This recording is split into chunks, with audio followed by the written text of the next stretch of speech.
In this video, we'll take a look at rendering lists of components using JavaScript's map method. Now, what is the most common type of feature that we see these days in web applications and mobile apps? Almost every application today renders lists of elements. Lists are everywhere. When you open your inbox, you see a list of emails. When you open a social media site such as Facebook or Twitter, you get lists of social media posts, a list of your friends, and even a list of emojis when you go about posting content. On YouTube, you see a list of videos. On stock trading platforms, you get a list of stocks and prices, and I can go on and on. This clearly shows that rendering lists happens to be quite important for most applications and is an integral part of UIs. In its fundamental form, a list is essentially a collection of items which are mapped to instances of UI elements such as React components. In React, the most common way to translate a collection of items to renderable elements is by using a standard JavaScript map function. To understand how that works, let's get hands-on with an example where we'll fetch data from an API and render list item elements using the map function. So go ahead, download, extract and install dependencies for this project right away.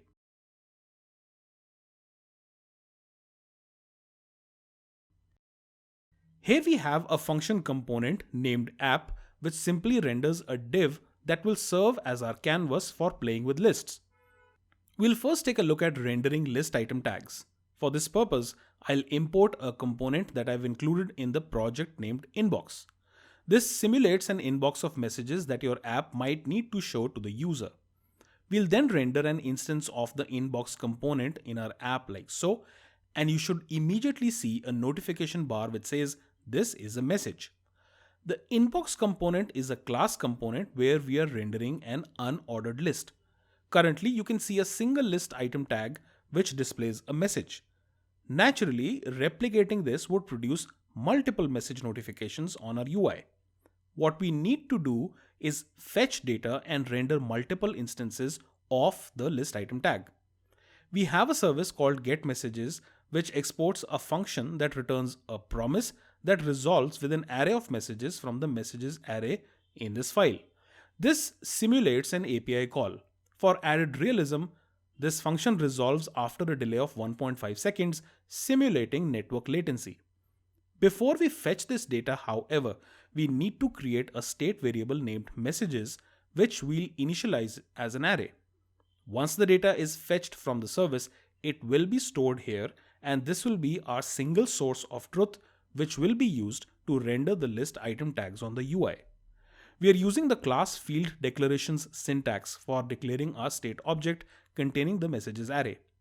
The next thing we want to do is fetch the data from the getMessages service and populate this array, and we want to do this as soon as this component is mounted into the DOM. React provides us with a number of lifecycle methods which allow developers to run code at various points in the life of a component. We'll deal with these in detail at a later point. For now, I'll create the component didMount lifecycle method like so. This special function will run the moment our component is rendered into the DOM. I've made this as an async function because we will use the await keyword on the getMessages service function. Next, we'll fetch messages by invoking the service using the await keyword, and we'll use our good old setState method to update the messages array in the state.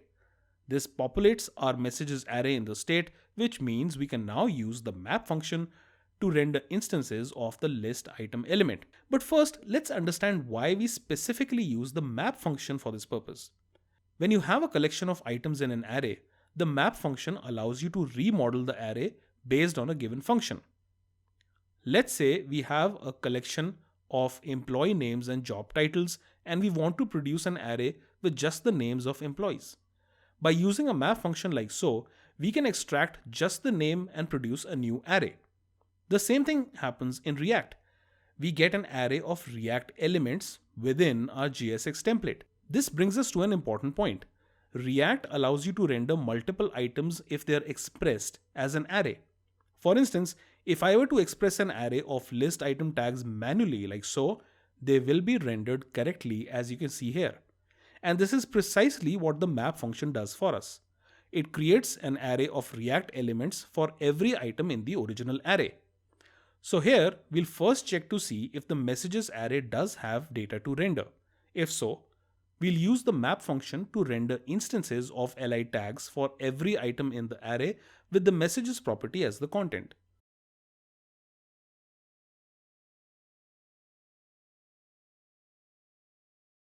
And if the array doesn't contain any data, we'll output text which says loading data. When you save the file and the app refreshes, you'll momentarily see loading data followed by our list of messages as desired. Now, I accessed the message property using m.message. You can also destructure the object and extract the ID and message properties like so. I'll also set a property called key to the unique ID of every message object. This is essential and we'll discover its significance in the next video. For now, all you have to know is that the value of the ID must be unique. So that's how simple it is to render a list of items using the map function. We rendered list item instances. In the same way, we can also render custom React components. Let's quickly get back to our project and see how this is done. We are back in our app.js file and I'll remove the inbox component and I'll import the users component like so. For now, this component renders a single profile card.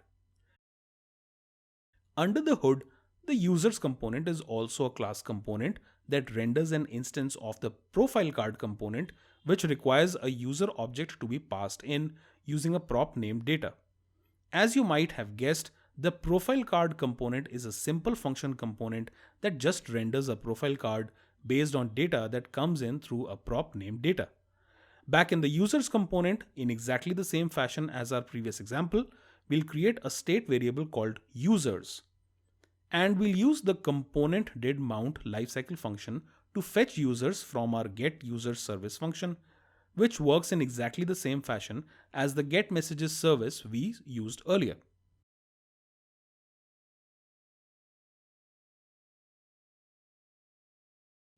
Finally, to render multiple instances of the profile card component, we'll use the map function, only this time we'll get the map function to return an array of profile card component instances. Once again, make sure you set the key attribute to the ID property from the API call. And here's our list of users. Simple, right? I'll also add a check to see if we do have content in the users array before we render our component instances, or else we'll say loading data. By the way, instead of loading data, you can render a component that displays an elegant preloading animation. This process is known as conditional rendering, where the exact nature of output is dependent on a condition. So as you saw in this video, using the map function produces an array of React elements based on a data collection that we provide. And the fun part is, if the data comes from the state and is updated, the list on the UI will automatically update to reflect the change. This is declarative programming at its finest. Now, when rendering component instances, you saw the use of the key attribute, which must be set to a unique ID for every item in the list. Why do we need it? Let's find out in the next video.